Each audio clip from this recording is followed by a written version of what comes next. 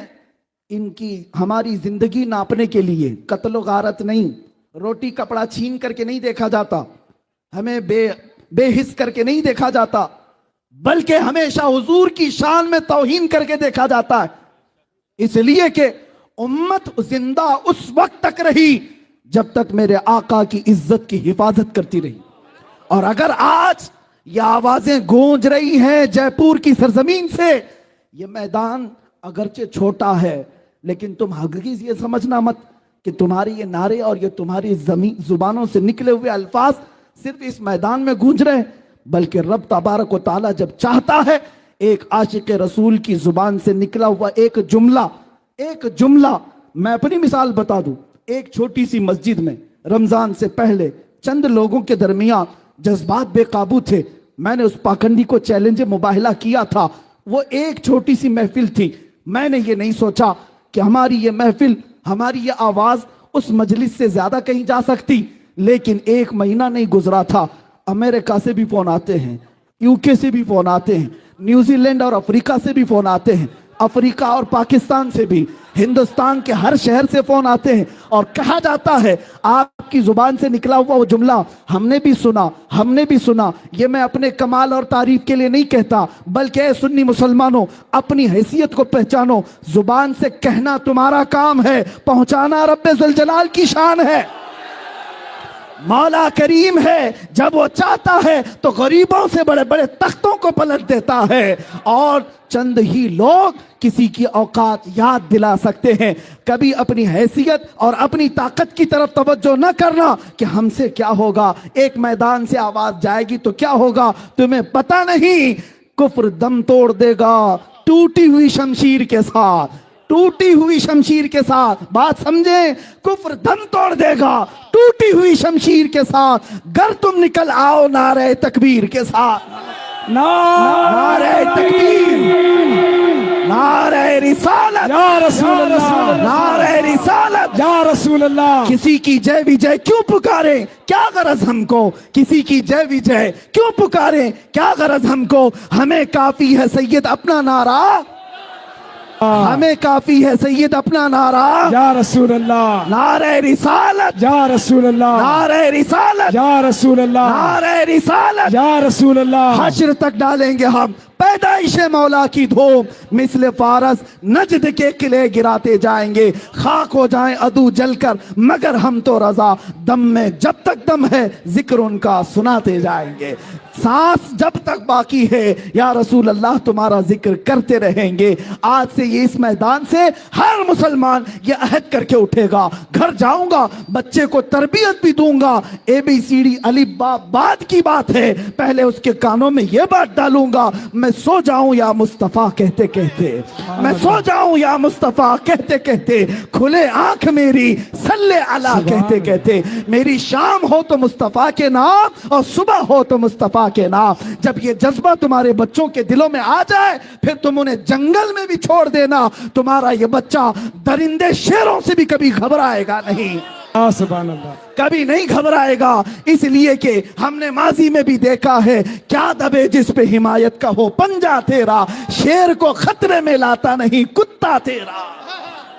رسول اللہ کے دربار کا ادنا کتا بھی ہو وہ پوری دنیا کے شیروں کو بھی خاطر میں نہیں لاتا, کبھی پرواہ نہیں کرتا, اس لیے کہ اسے اپنی طاقت پر ناز نہیں ہوتا, اپنی نسبت پر اسے فخر ہوا کرتا ہے. آج اے مسلمانوں تمہارے پاس اگر سیاست نہیں, طاقت نہیں, تخت نہیں, دولت نہیں, کچھ نہیں تو کوئی فکر کی بات نہیں. ایک دولت ایسی ہے جس کی کوئی قیمت لگا نہیں سکتا, وہ دولت ہے عشق مصطفیٰ کی, رسول اللہ کی غلامی کی. یہی تو صحابہ کہتے تھے, ان کے پیبند لگے کپڑے تھے, پیروں میں چپل نہیں تھی, امامہ نہیں پہن سکتے تھے, ٹوٹی ہوئی تلواریں ہوتی تھی, لیکن بادشاہوں کی طرف سے بولیاں لگتی تھی, اے جوان تو ہماری صف میں آ جا, تو محمد کے ہاں فاقہ کشی کرتا ہے, تجھے ایک کھجور پر پورا دن گزارنا پڑتا ہے, ادھر آ جا, ادھر آ جا. بڑی بڑی سلطنتوں نے بولیاں لگائی مگر ان